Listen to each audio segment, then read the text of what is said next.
तो है दोस्तों, आज हम क्लास 9 का डिमांडेड चैप्टर बहुत ज्यादा physical features of India class 9 chapter 2 geography का लेकर आ चुके हैं। आप लोग की बहुत डिमांड थी भाई, पढ़ाओ पढ़ाओ पढ़ाओ, लो आ गए। ठीक है, तो चैप्टर का नाम है फिजिकल फीचर्स ऑफ इंडिया। इसकी सीरीज नंबर 1 है। कौन सी सीरीज नंबर 1? इस चैप्टर को अपन सीरीज में खत्म कर देंगे। Tata bye bye good night, चले जाएगा ये। ठीक है, तो सबसे पहले हम पढ़ेंगे क्या? Intro part. क्या दोस्तों? Intro part. तो इंट्रो पार्ट में हम देखेंगे इंडिया के अलग अलग फीचर्स के बारे में। तो हमें इंडिया में अलग अलग फीचर्स देखने को मिलते हैं। जैसे हमें कई जगह पर प्लेन्स लैंड देखने को मिल जाएगा, वैलीज देखने को मिल जाएगी, हिली रीजन्स जो होते हैं वो देखने को मिल जाएंगे, प्लेटू जिसे हम पठार भी कहते हैं वो देखने को मिल जाएगा, रिवर बड़ी बड़ी नदियां बहुत सारी। ठीक है, देन माउंटेन बड़े बड़े पहाड़, आइलैंड और बड़े बड़े डेजर्ट यानी कि रेगिस्तान, और बहुत सारे झरने भी देखने को मिल जाते हैं। और सिर्फ यही नहीं, आगे सुनो, मतलब और बहुत सारी खूबसूरत चीजें देखने को भी हमें मिल जाती है।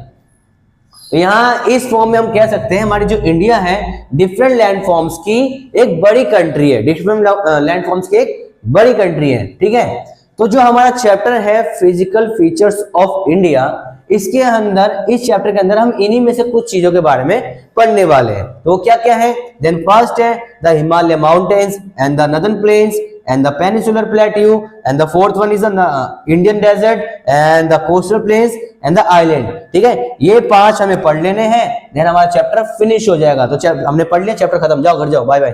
अबे नहीं भाई, रुक जा रुक जा रुक जा रुक जा, ये तो मैंने टॉपिक्स के नाम बताए, हम इनको वन वन करके पढ़ेंगे, देन आगे समझ आएगा। ठीक है, जब ये हमारे सारे टॉपिक्स हो, जब हमारा चैप्टर खत्म होगा। ठीक है मेरी जान, समझ गया?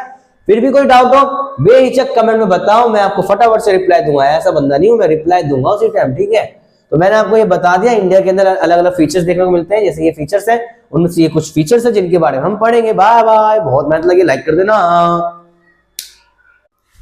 तो हमारा टॉपिक स्टार्ट होता है द हिमालय माउंटेन से। The Himalaya mountains are young and structurally fold mountain. Young इसलिए क्योंकि बाकी माउंटेन्स के कंपैरिजन में जल्दी फॉर्म हुए हैं, और स्ट्रक्चरली फोल्ड इसलिए, अगर आप जमीन के नीचे देखोगे प्लेट्स होती हैं, वो प्लेट्स जब मूव करते हैं तो भूकंप वगैरह आते हैं, तो ये 2 प्लेट्स ऐसे आती हैं और इनके टकराने से बनती है। जो टेक्टोनिक प्लेट्स हैं उनके टकराने से ये माउंटेन्स बनते हैं। अगर हम माउंटेन्स को इंडिया के अंदर देखें तो कश्मीर से लेकर अरुणाचल प्रदेश तक फैले हुए हैं। और अगर हम और बात करें आगे, तो ये इनके वेस्ट की तरफ से जो रिवर फ्लो होकर आती है उसे हम इंडस रिवर कहते हैं, यानी कि सिंधु नदी। और इनके ईस्ट की तरफ से जो रिवर फ्लो आकर आती है उसे हम ब्रह्मपुत्र रिवर कहते हैं, हिंदी में भी ब्रह्मपुत्र नदी कहते हैं। तो इंडिया के अंदर ये काफी बड़े बड़े और काफी लंबे लंबे एरिया तक फैले हुए हैं। जैसे अगर आप इनकी लेंथ देखोगे कश्मीर से लेकर अरुणाचल प्रदेश तक की, वो कितनी है?